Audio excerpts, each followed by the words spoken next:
The true reason why millions of African Americans now self-identify as niggers, thugs, bitches, and hoes, sags their pants, and glorifies pimps are direct results of negative media social engineering by white oppressive forces.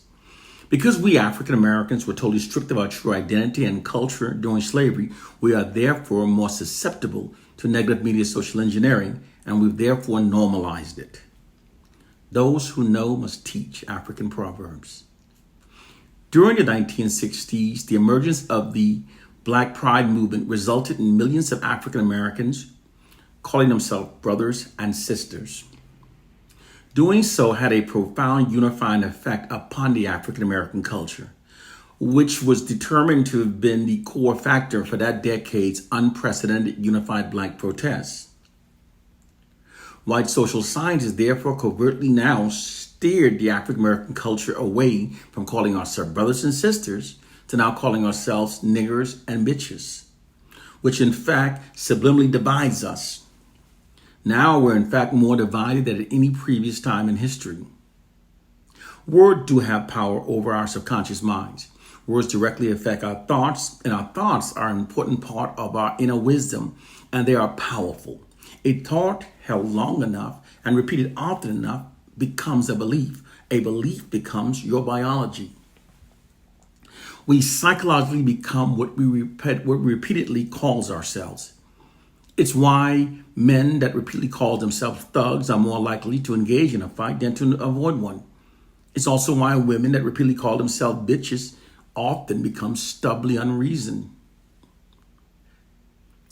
Words have power. We become what we call ourselves. Repeatedly calling ourselves niggers literally causes us to perceive ourselves through a false inherent inferior identity. If you pay close attention, you'll notice that those Black people that refuse to call themselves niggers tend to carry themselves with a higher degree of self-respect than those who repeatedly call themselves niggers. This is also proven by the fact that it is very difficult to find Black people who refuse to call themselves niggers sagging their pants. Over 90% of Black men who sag their pants are also the same ones that self-identify themselves as niggers. They're sagging because they believe that's how niggers are supposed to wear their pants. By attaching the term real nigger to hyper Black masculinity and manhood, this made many Black men cling to the N-word even stronger, while being totally clueless of what's actually being done to them. The main reason why they socialize us to self-identify as niggers is because it subconsciously conditions us to accept a subordinate status within the white dominant society. To subjugate and control a people, the first step is to neutralize their alpha males, aka those possessing warrior spirits. These are the males that are psychologically wired to defend their communities. White social scientists neutralizes these Black alpha males by socializing millions to self-identify ourselves as niggers. Doing so conditions the Black alpha male to perceive himself through an inherent subordinate identity that makes him less likely to take a stance against the white dominant society in defense of his community. We also treat others based upon the words we assign upon them. When we call others by negative terms, we dehumanize them, which makes it easier to mistreat them. It even makes it easier to even kill each other. Case, point, and proof. Have you ever closely listened whenever a Black person speaks of their attack against another Black person? As he or she presents the detail of the attack, they'll often say that I hit that nigger, I kicked that nigger, I shot that nigger, etc., etc. But if you ask the speaker to retell the details of the story while replacing the word nigger with the word Black person, the story will become psychologically more difficult to retell. Many will become frustrated and refuse to retell the story. Using the word nigger is actually makes telling the story much easier because it dehumanizes the victims. Negative words, it dehumanizes the victim within the subconscious minds of the attacker. When we assign negative words upon each other, we dehumanize each other, which makes it easier to mistreat each other, even kill each other. It's a fact the military has known for many centuries. During the Vietnam War, to ease the American soldiers' anxieties about torturing and killing the Vietnamese soldiers, they were taught to refer to them as chinks, gooks, and kongs. This dehumanized them and made it easier to torture them. This is also why men that refers to women as bitches and hoes have a higher tendency to mistreat them than a man who never uses those words towards a woman. This is also the reason why white oppressive forces socially engineered African Americans to call themselves niggers through media manipulation. It makes it easier for us to kill each other. The white prison industry is filled with black men that have been programmed to believe that they're real niggers. White social engineering scientists deliberately program millions of black men to believe this to meet this objective. When we call ourselves niggers, this also separates us from our unifying African heritage. Without having a base identity to connect our vast cultural wealth, over time we become further fragmented and can then be made into anything the white oppressors wants to make us into. Self-identifying ourselves as niggers also psychologically divides us from Native Africans. When Africans are divided globally, we lose our global numerical advantage and lose all hopes of defeating global white supremacy. The white oppressive forces have placed an elaborate spell upon our subconscious minds through the N-word. To keep us functioning under the original spell cast by the original N-word, white propagandists every so often spread sounding-like words into our communities. Words like nigger, N-I-G-G-A, and niggers, N-E-G-U-S. Those words are actually being used to keep us functioning under the original spell cast by the original N-word. The negative spell is still there because the subconscious mind doesn't see the different spelling. Nigger, by any spelling, is still a nigger. We have to wake up and start being critical thinkers. In Africa, they have over 2,000 different language and dialects. And each of those have at least 3 words that means king. That's many thousands of words meaning king. However, the only ones entering our community is the word niggers. That would happen to sound like niggers. Come on now, wake up. It's being used to keep us under a spell. Now, this is all done through media social engineering. A group's identity is shaped by how they repeatedly see themselves depicted within the media. People often become those derogatory media depictions of themselves that they accept as being their reality. It's a true social science known as media social engineering. Those who control the people's media images control their culture, because people often become those media caricatures of themselves that they accept as being their reality. It's a true hidden social science known as media social engineering. Because the white society controls the media images of African Americans, this allows white oppressive forces to negatively steer our culture without us even realizing it.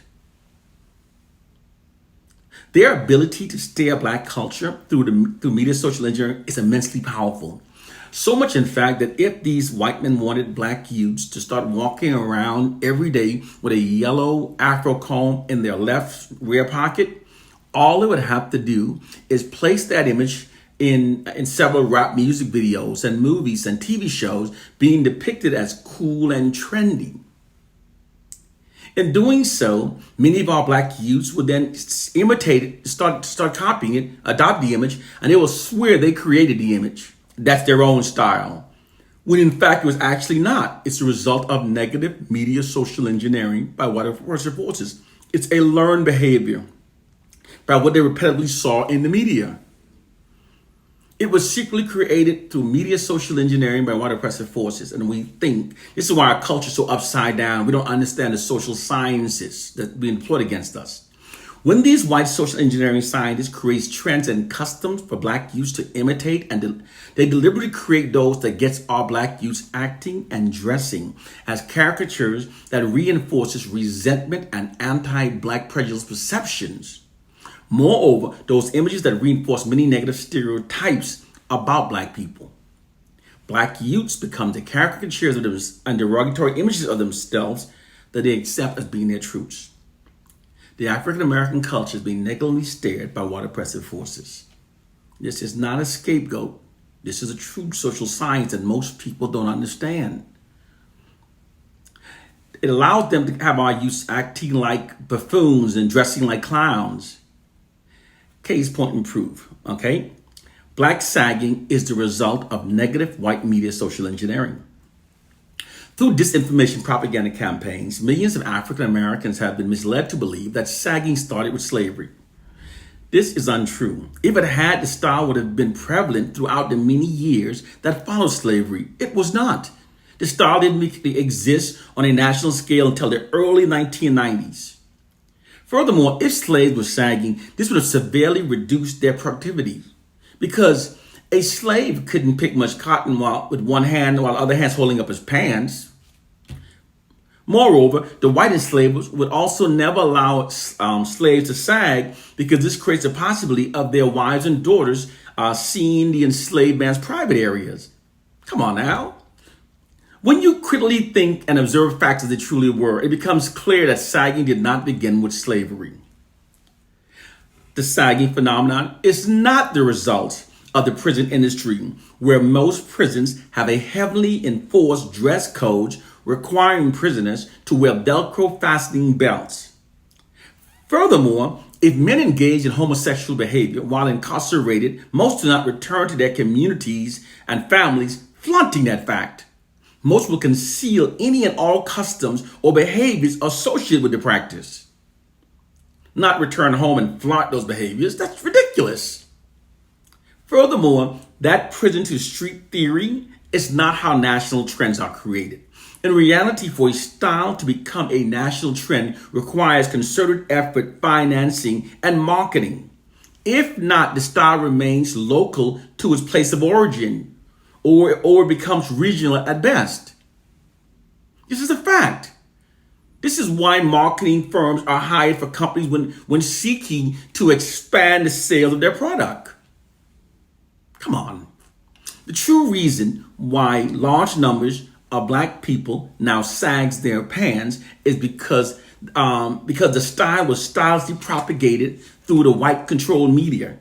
It was actually by inserting the sagging style into music videos, movies, and TV shows and portraying it as being cool and trendy that it became the national phenomenon that it now is. The sagging phenomenon is the result of white negative media social engineering of the African American culture. This is a fact. They place it in music video, made it cool and trendy, and our youth start imitating it. A group's identity is created by how they see themselves repeatedly depicted in the media, because people become those media pictures of themselves that they accept being their reality. This isn't some feeble-minded attempt at scapegoating that wrongly blames white people in order to absolve ourselves of our own responsibilities. It's the absolute truth. They're waging a covert war against the African American culture that most don't understand. Identity is taught to each group of people by what they watch of themselves repeatedly. And white society controls the media images of black people. This fact allows them to negatively steer the black culture. And as I said earlier, because we African Americans were stripped of our true identity and culture during the enslavement of our ancestors, we're therefore more susceptible to negative media social engineering by white oppressive forces. White oppressive forces secretly perceive black rappers as being useful idiots. In addition to making lots of money by exploiting them, they use them to negatively steer the African American culture. This is the hidden truth that most of our people don't understand. We see our culture turning upside down. We don't know what's happening. It's a result of negative media social engineering. We have to elevate our minds.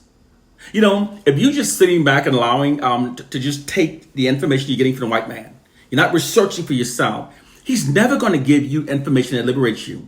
He's always going to give you information that keeps you thinking in a mentally enslaved manner. falsehood. Keep your mind dumbed down.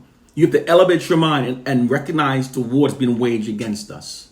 One love and peace.